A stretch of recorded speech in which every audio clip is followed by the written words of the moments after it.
रक्षाबंधन की कहानी। तो दोस्तों, रक्षाबंधन एक महत्वपूर्ण भारतीय त्योहार है जो भाई बहन के रिश्ते को मनाने का अवसर है। इस दिन बहनें अपने भाइयों की कलाई पर रक्षा सूत्र, राखी बांधती हैं और उनके जीवन में सुख, शांति और समृद्धि की कामना करती हैं। भाई भी अपनी बहनों को उपहार देते हैं और उनकी रक्षा का वचन लेते हैं, और विभिन्न धार्मिक ग्रंथों और लोक कथाओं में विभिन्न रूपों में प्रकट होती है। एक प्रसिद्ध कहानी महाभारत से जुड़ी है, जिसमें द्रौपदी और कृष्ण का संबंध है। कहा जाता है कि एक बार जब द्रौपदी ने कृष्ण की अंगूठी को चोट लगने से बचाया, तो कृष्ण ने उसे प्रतिफल देने का वादा किया।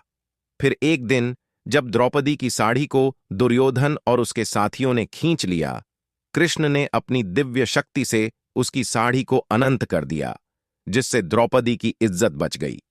इस घटना के बाद द्रौपदी ने कृष्ण को राखी बांधकर उनकी सुरक्षा की कामना करती है। तो दोस्तों, रक्षाबंधन की कई पुरानी कहानियां हैं जो इस त्योहार की विभिन्न परंपराओं और महत्व को उजागर करती हैं। यहां एक और प्रसिद्ध कहानी है।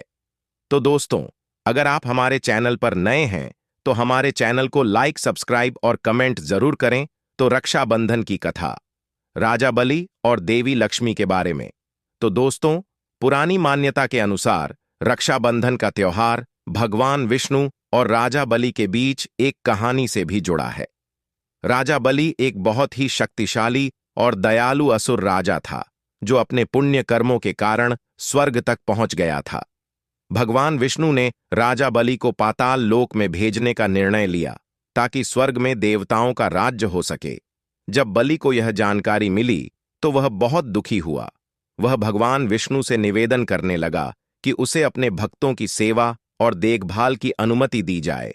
इस स्थिति को समझते हुए भगवान विष्णु ने बलि को एक शर्त पर अनुमति दी कि वह हर साल एक दिन अपने पूर्व जन्म के भक्तों से मिलने के लिए लौट सकता है।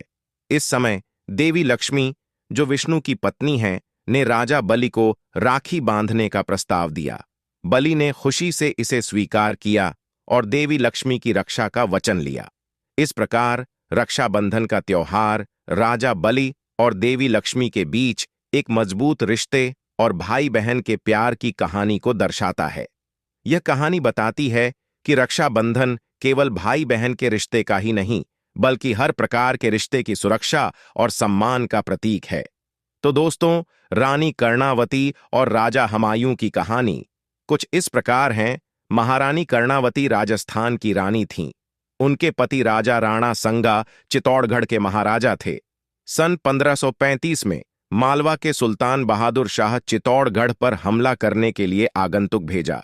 रानी कर्णावती ने अपने भयंकर संकट को देखते हुए मुगल सम्राट हुमायूं से मदद मांगी। रानी कर्णावती ने हुमायूं को एक पत्र भेजा, जिसमें उन्होंने अपने और उनके पुरखों की सेवा के लिए विनती की। हुमायूं ने इस पुकार को सुना और तत्काल चित्तौड़गढ़ की मदद के लिए अपनी सेना को रवाना किया। इस बातचीत के दौरान रानी कर्णावती ने अपने भाई के लिए एक राखी बनाकर हुमायूं की कलाई पर बांध दी।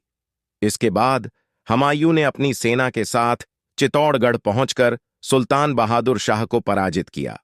तो दोस्तों, वीडियो पसंद आए तो कमेंट में भाई बहन के प्यार जरूर लिखें। तब तक के लिए जय हिंद, वंदे मातरम।